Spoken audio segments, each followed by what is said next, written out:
Namaste. I'm Alakanandama, Ayurvedic doctor and principal of Alandi Ayurveda Gurukula, an Ayurveda school in Boulder, Colorado.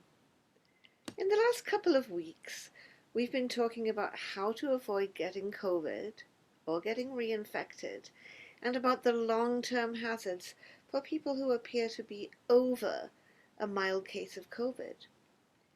But a substantial number of people who get even a mild case of COVID will end up with long COVID, long-term symptoms lasting 6 months or more.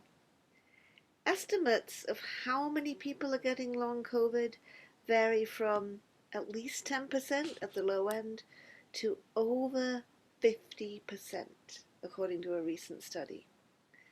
The numbers vary so wildly because this is an emergent situation, and because there is not yet a precise definition of long COVID. And many are suffering at home, their illness going unreported. About 20 to 30% of children who get COVID are developing long COVID, whereas older adults are the most likely to get persistent illness. And the fact that Omicron has been billed as mild does not in any way diminish the likelihood of developing long COVID after initial recovery.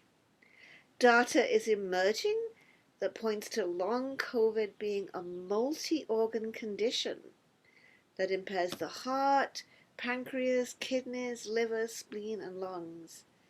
A study published in the British Medical Journal concludes that in individuals with a low risk of COVID-19 mortality with ongoing symptoms, 70% have impairment in one or more organs 4 months after initial COVID symptoms.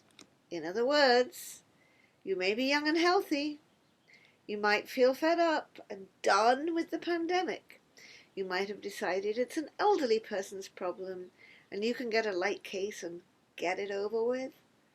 But this might soon turn out to be the worst mistake you've ever made. So what's going on?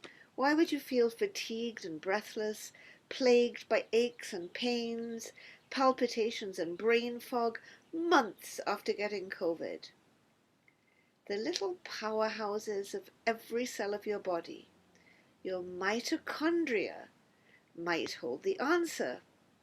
A groundbreaking study from Mexico suggests that, similarly to people who have chronic fatigue syndrome, in long COVID, there is damage to the membranes of your all-important mitochondria. So difficulty getting energy to every cell. In addition, some of you may be familiar with Epstein-Barr virus, the virus that causes mononucleosis and is implicated in chronic fatigue syndrome. And more recently, it has been found to be the cause of multiple sclerosis. This virus lingers in your body, and it can be reactivated by stressors. A number of studies, including one published in the journal Pathogens, indicate that COVID can reactivate Epstein-Barr virus. Quote from that study, "It's worth considering that a portion of long COVID symptoms may be the result of COVID-19 inflammation-induced Epstein-Barr virus reactivation." So the inflammation from the COVID can trigger Epstein-Barr virus to reactivate. As for the so-called brain fog experienced by so many long COVID sufferers, this is better referred to as brain inflammation. It's very physical. It's not laziness or a psychological problem. Studies suggest that long COVID cognitive issues are caused by disruption of small blood vessels in the brain, The damaged vessels leak protein into the brain, setting up inflammation. And the end result is what's called executive function disorder, with slow processing speed and difficulty holding onto or manipulating information. When the first patients were lying in ICU in Wuhan with double pneumonia, it seemed as if we might be dealing with something like the 1957 or 1918 pandemic influenzas. But while we've seen a tremendous amount of severe illness, hospitalization, and death, in fact, the WHO is now saying 15 million people have died, it's slowly becoming clear that the initial COVID acute infection is only part of the problem.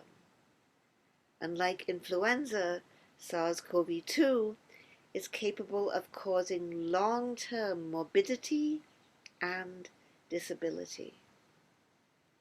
From a societal standpoint, this means we're going to be dealing with a huge amount of impaired people who will need support. From an individual standpoint, you face a much greater long-term risk than we initially knew. So mask up, even if mandates are not in place, and take care. Take care, my friends, even if you're vaccinated. While vaccination has halved your risk of getting long COVID, it has not removed it. Take care. Be safe. Next week, we'll talk about how Ayurveda can help people who have long COVID. So we'll see you next week. Don't forget to click the like button. If this is helpful, share it. Tell your friends about it. Namaste.